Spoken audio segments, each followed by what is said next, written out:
इस लेक्चर में हम फिल्म मेकिंग और वीडियो एडिटिंग के एवोल्यूशन के बारे में बात करेंगे। फिल्म मेकिंग का जब स्टार्ट हुआ तो उसके लिए सबसे इम्पोर्टेंट चीज़ थी उस वक्त कैमरा। थॉमस एडिसन एक ऐसा नाम है जो कि आप लोगों ने अक्सर सुना होगा। उनकी सबसे बड़ी इन्वेंशन जो मानी जाती है वो कि लाइट बल्ब है। और फिल्म के लिए या फिर सिनेमा के लिए जो कैमरे की इन्वेंशन भी उन्हीं को उसका क्रेडिट जाता है। इसके साथ साथ हमारे पास लुई ली प्रिंस एक फ्रेंच इनोवेटर थे। इन्होंने भी सिनेमा के लिए कैमरा इजाद किया। ये मैं आपको बताता चलूं कि इससे पहले कैमरा ऑलरेडी बन चुका था, लेकिन वो स्टिल फोटोग्राफ के लिए इस्तेमाल हुआ या फिर और किसी पर्पस के लिए इस्तेमाल हुआ। अभी ये जो वीडियो आप देख रहे हैं इस वक्त, ये बेसिकली फर्स्ट मोशन पिक्चर मानी जाती है। और इसके पीछे एक बड़ी इंटरेस्टिंग स्टोरी है। इसमें बेसिकली दो लोगों की शर्त लगी थी कि जब घोड़ा दौड़ रहा होता है तो एक साहब का कहना यह था कि इसकी चारों टांगे एक वक्त ऐसा आता है कि हवा में होती हैं, और जो दूसरे साहब थे उनका कहना यह था कि नहीं, ऐसा नहीं होता, किसी ना किसी पॉइंट पे हमेशा उसकी एक टांग ज़मीन पे लगी होती है। अब इस चीज़ को साबित करने के लिए उन्होंने कैमरे का सहारा लिया और उन्होंने डिफरेंट पोजीशंस पे कैमरा प्लेस करके उस घोड़े को वहाँ से दौड़ाया और उसकी डिफरेंट सीक्वेंस में फोटोग्राफ्स कैप्चर की। उस फोटोग्राफ्स को देखते हुए एक नई चीज़ सामने आई और वो ये वीडियो है, क्योंकि वो सारी इमेज जो थी वो मोशन में थी और वो एक सीक्वेंस की सूरत में आपको नज़र आ रही है इस वक्त।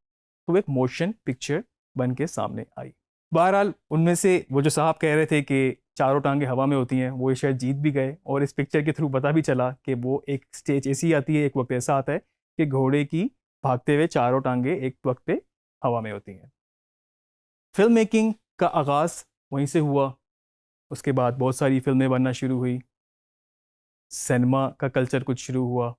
सबसे बड़ा नाम इस वक्त ल्यूमियर ब्रदर्स का भी आता है इसमें, और इन्होंने बेसिकली सिनेमा कल्चर को फ़रोग दिया, और जिसमें लोग पैसे देकर फिल्म देखा करते थे। इनिशियली साउंड भी नहीं होता था, साउंड के बगैर पिक्चर्स होती थी, सीक्वेंस इस तरह से होते थे, सीन बाय सीन होती थी। और कई दफ़ा उसके बाद ये शुरू हुआ कि लाइव ऑर्केस्ट्रा बज रहा होता था। ये भी डिबेट थी कि डायलॉग की क्या ज़रूरत है, डायलॉग क्यों चाहिए, ये तो सिर्फ पिक्चर होनी चाहिए। तो बहुत सारी चीज़ें उस दौर में चलती रही, लेकिन वक्त के साथ साथ वो इनोवेशन के साथ चीज़ें चेंज होती गई। लुमियर ब्रदर्स ने सिनेमाटोग्राफ के नाम से एक ऐसी मशीन भी बनाई जो कि एक साथ तीन काम करती थी, जो कि प्रोजेक्टर भी था, जो कि कैमरा भी था, और साथ में फिल्म का प्रिंट भी था। इसके बाद अगर हम बात करें पोस्ट प्रोडक्शन की या वीडियो एडिटिंग की, तो उस पे भी वक्त के साथ साथ इनोवेशन आती गई। जब फिल्म कर लिया जाता मटेरियल तो वो एडिटिंग के लिए भेजा जाता। और अक्सर आपने देखा होगा, जिस तरह अगर मैं आपको बहुत ज़्यादा, अगर हम बैकग्राउंड में ना जाए, मैं आपसे सिर्फ चार्ली चैपलिन की मूवीज़ की ही बात करूं, अगर आपको याद हो ब्लैक एंड वाइट दौर में, तो वो पूरा सीक्वेंस एक साथ एक ही टेक में शूट होता था, और उसके बाद फिर वही कैमरा कहीं और प्लेस होता था और वो दूसरी एक्टिविटी, दूसरा सीक्वेंस या दूसरा सीन आप उसको कह लें, वो शूट किया जाता था। और फिर उसका एक इन पॉइंट आउट पॉइंट जोड़ के, जिसको हम फिल्म स्प्लाइसिंग बोलते हैं, सेलुलॉइड की फिल्म पे वो शूट होती थी, और उसको उसी तरह फिजिकली देख के काट के उसको जोड़ दिया जाता था।